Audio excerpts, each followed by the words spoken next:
9-es feladat. Az ábrán látható ABCD szimmetrikus trapéz alakú egyenes hasában AB egyenlő 26-tal, AA vessző 8 cm, AD egyenlő DC-vel egyenlő CB-vel, ami 10, és az ABCD trapéz CT magasságának hossza 6 cm. Az adatokat rögzítjük akkor az ábrára, tehát az AB az 26, tehát ez az egész itt lenne 26 cm, az AA vessző az 8, az AD az itt van, az 10 cm, a DC is 10 cm, illetve a CB is 10 cm, és a trapéz CT magassága, ami itt van, az 6 cm. Hát ez egy nem szokványos térgeometriai feladat volt, mert ugye általában kockákból vagy hasávokból áll, de könnyedén megoldható volt. Az volt a feladat, hogy határozzuk meg az ABCD szimmetrikus trapéznak a területét. Hát ugye, ha tudjuk a terület összefüggését, akkor ami úgy szól, hogy az alapokat összeadom, felezem és szorzom a magassággal, akkor ide csak be kell helyettesítenünk, hogy 26 meg 10 per 2 ször 6.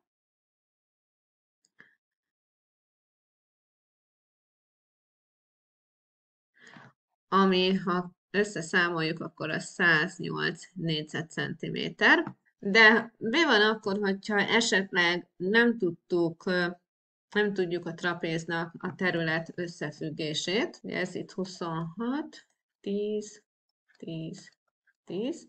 Akkor, és itt van bent egy 6-os, ugye ez itt merőleges, ha behúzzuk ide, akkor így fölbontottuk a trapézunkat egy téglalapra, ami itt egy 6x10-es téglalap, aminek a területe 60 négyzetcentiméter, illetve fölbontottuk két derékszögű háromszögre, és hogyha ezt a két derékszögű háromszöget én egymáshoz tudom illeszteni, méghozzá azt is mondhatom, hogy esetleg úgy élesztem egymáshoz, hogy kapok akkor egy egyenlő szárú háromszöget, hogy ezek itt 10-10 cm-esek, és akkor megvan az alapja, és akkor kiszámolom a háromszög területével, amit általában jobban tudunk.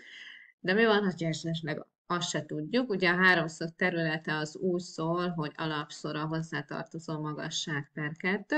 Ugye ezt itt tudjuk, hogy 6, az alapját is tudjuk, hiszen itt 10 van, akkor a 26-ból marad nekünk ide 16, tehát akkor az 16x6 per 2, ami ugye 16x3, ami 48, ha összeadom a kettőt, szintén kijön, de mi van esetleg akkor, hogyha még a háromszög területképletesen se jön eszedbe ott izgalomba, akkor van egy ilyen átdarabolós módszer, hogy azt mondom, hogy én ezt a derékszögű háromszöget, nem lett szabályos, de most tudjuk, hogy ezek egyformák, én ide át tudom helyezni, és a két derékszögű háromszögből szintén lesz nekem ott egy téglalapom, aminek a magassága 6, ez az oldala pedig ugye a maradék 16-nak a fele, mert ugye ez két részre oszlik el, 8-8,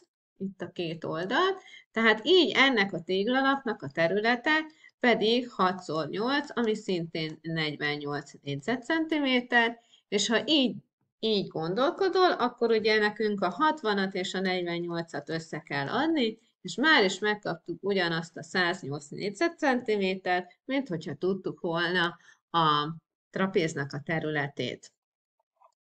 És még volt hozzá egy kérdés, hány köbcentiméter az ábrán látható egyenes hasáb térfogata? A térfogatot V-vel jelöljük, hasáboknál ugye azt tanuljuk, hogy a térfogatot azt úgy kapom meg, hogy az alapterületet megszorzom a testnek a magasságával. Ugye az alapterülete ennek a hasábunknak egy trapéz volt, amit az előző feladatrészben kiszámoltunk, Tehát oda beértesíthetek, hogy 108.